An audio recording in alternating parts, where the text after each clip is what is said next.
अगर आप अपने माँ बाप से सच्चा प्यार करते हो ना तो इस 2 मिनट की कहानी को पूरा जरूर पढ़ना, और अगर अंदर से एक आवाज आई तो ये कहानी अपने उन दोस्तों को जरूर शेयर कर देना जो आपके सबसे करीब हैं। माँ बाप को दुख मत दो जो जिद करते हैं खुद से अपनी सफलता के लिए नहीं, अपने माँ बाप से अपने शौक पूरे करने के लिए। एक लड़के ने अपने पिता से कहा, पापा मुझे नया मोबाइल चाहिए। पिता ने कहा, बेटा अभी कुछ वक्त रुक जा, फिर तुझे एक नया मोबाइल दिला दूंगा।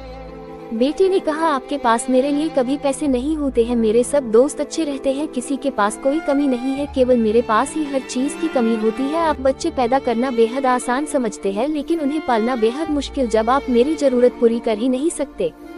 तो क्या मतलब इस घर में रुकने का, मैं घर छोड़कर जा रहा हूँ। बेटा रुक जा, मेरी बात तो सुन, हम तुझे दिला देंगे। माता और पिता ने बेटे को रोकने और समझाने की काफी कोशिश की लेकिन वो नहीं रुका। गुस्से में उसने बैग पैक किया और घर से निकल पड़ा।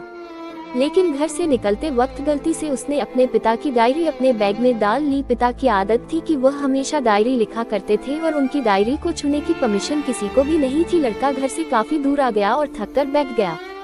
जब उसने वो डायरी देखा तो उसने सोचा, आखिर मिल ही गया खजाना, आज पता चल जाएगा कि मेरे पिताजी ने कहां कहां दौलत छुपा रखी है और उन्हें किन किन लोगों से पैसे लेने हैं, और सारा का सारा लेखा जोखा आज मुझे मिल जाएगा। बेटे को लगा इस डायरी में पिताजी की सारी लेन देन का हिसाब होगा। जैसे ही लड़के ने उस डायरी को पढ़ना शुरू किया उसकी आंखों से आंसू बहने लगे। डायरी की शुरुआती पन्नों में बेटे को जो बाइक दिलाई थी उसका हिसाब लिखा था जिसकी ईएमआई पिताजी अभी तक चुका रहे थे।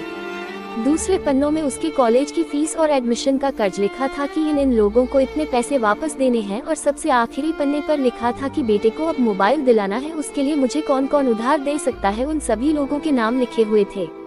बेटे ने जैसे ही सब पढ़ा वो पागलों की तरह रोने लगा और रोते रोते दौड़ता भागता घर आया। जैसे ही उसने घर आकर देखा तो उसके माता पिता एक कोने में बैठकर रो रहे थे। बेटा अपने पिता के पैरों में गिरकर रोने लगा कि पिताजी मुझे माफ कर दो। पिता ने कहा, बेटा तू मत रो, तुझे मोबाइल मिल जाएगा। बेटे ने कहा, पिताजी मुझे आपसे कुछ नहीं चाहिए, मुझे पता चल चुका है आप इस डायरी में हम लोगों से क्या छुपाते थे। मैं अब आपको कोई काम नहीं करने दूंगा, मैं मेहनत करके सब कुछ ठीक करूंगा। ये सुनकर पिताजी ने बेटे को गले से लगा लिया। दोस्तों, माँ बाप अपना पूरा जीवन, अपनी पूरी खुशी अपने बच्चों के लिए कुर्बान कर देते हैं, लेकिन कुछ बच्चों को लगता है कि माँ बाप ने उनके लिए कुछ नहीं किया। वो कभी आपको अपनी समस्या नहीं बताते, भले ही वो कितनी ही बड़ी समस्या से गुजर रहे हो। रिश्तेदार भी उन्हें नीचा दिखाते होंगे तो भी वो सह लेते होंगे, लोग भी ताने मारते होंगे तो भी वो सह लेते होंगे, लेकिन आपसे अपनी समस्या कभी शेयर नहीं करते क्योंकि वो आपको कभी दुखी नहीं देखना चाहते हैं।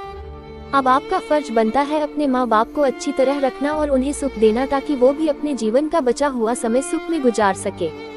यदि आप अभी भी नींद में सोए हो तो आप जाग जाए और अपने शौक पूरे करने पर नहीं, अपना करियर बनाने पर ध्यान दीजिए, क्योंकि अगर आप अपने माँ बाप के रहते कुछ नहीं कर पाए तो बाद में आप सोने का महल भी बना लोगे ना, उसमें भी आपको नींद नहीं आएगी।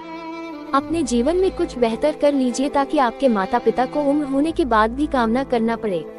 अगर कहानी अच्छी लगी तो इसे सभी के साथ शेयर करें और चैनल को सब्सक्राइब कीजिए, और अगर अभी तक लाइक नहीं किए हैं तो जरूर कीजिए। धन्यवाद।